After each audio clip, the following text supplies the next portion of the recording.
کوئی رونے والا ہے؟ نہیں رونے والا ہے. اللہ اکبر. ذرا سوچئے میرے بھائیوں، نبی صلی اللہ علیہ وسلم کے گھر کا کیا حال ہے. نبی کے گھر کے اندر وہ پیالہ دیکھا، وہ کچی دیواریں تھی، نبی کی سسکیاں ہیں، نبی کی رونے کی آہٹیں ہیں. اور ذرا ایک حدیث اور سنیے. حضرت انس بن مالک کی اس حدیث کے راوی ہیں اور ترمذی میں 2362 نمبر کی حدیث. کہتے ہیں کہ کان النبی صلی اللہ علیہ وسلم لا يدخر شيئا لغد.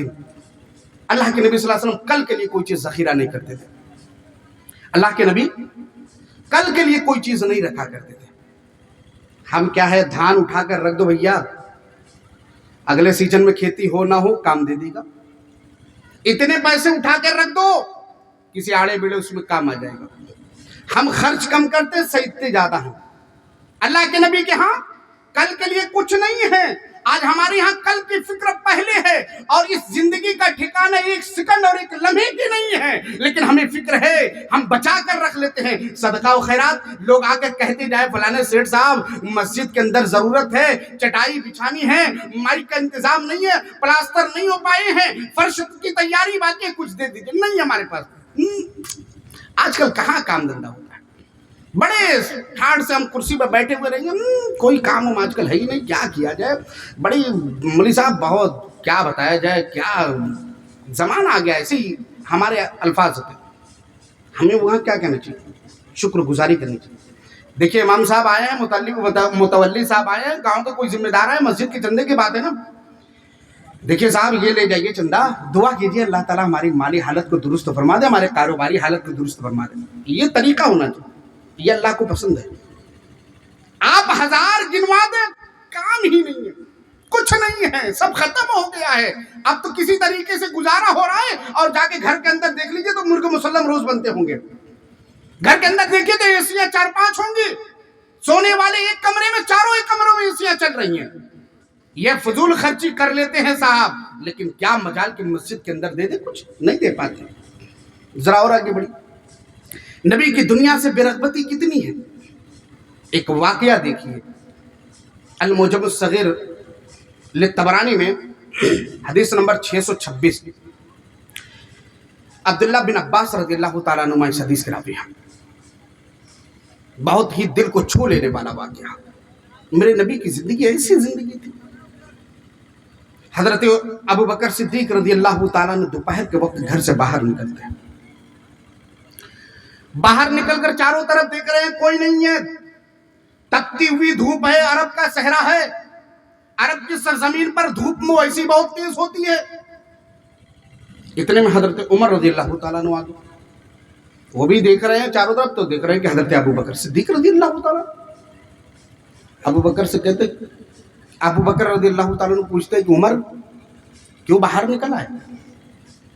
کہا اللہ کی قسم میرے پیٹ میں کچھ نہیں ہے، میں بہت بھوکا ہوں، کچھ تلاش میں نکل آئے کہیں کچھ مل جائے کھانے کی.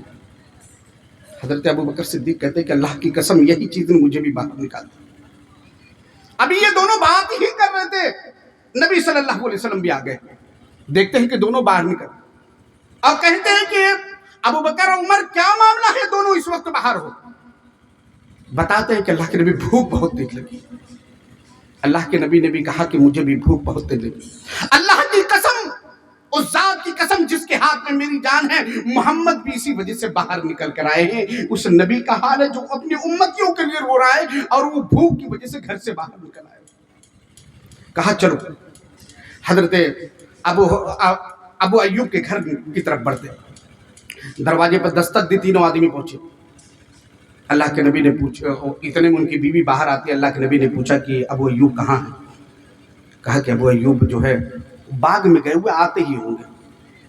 اب دیکھیں اللہ کے نبی وہاں سے واپس ہو گئے. یہ ہے کہ حضرت ابو ایوب نے بلایا تھا اللہ کے نبی کو، لیکن اللہ کے نبی کو کچھ کسی وجہ سے لیٹ ہو گیا. اب یہاں انداز نبوی دیکھیے. بیوی کہتی ہے کہ ابھی گئے ہوئے ہیں، باغ میں آئیں گے. اللہ کے نبی واپس ہونے لگتے ہیں. ہم کسی کے گھر میں جائے، دستک دے، فلانے میاں ہیں، فلانے میاں نہیں ہیں، آپ بیٹھیے نہیں، واپس ہو جائیے، جب وہ آئیں گے تو آپ کو فون کر لیں گے. واپس ہوئے. حضرت ابو ایوب اپنے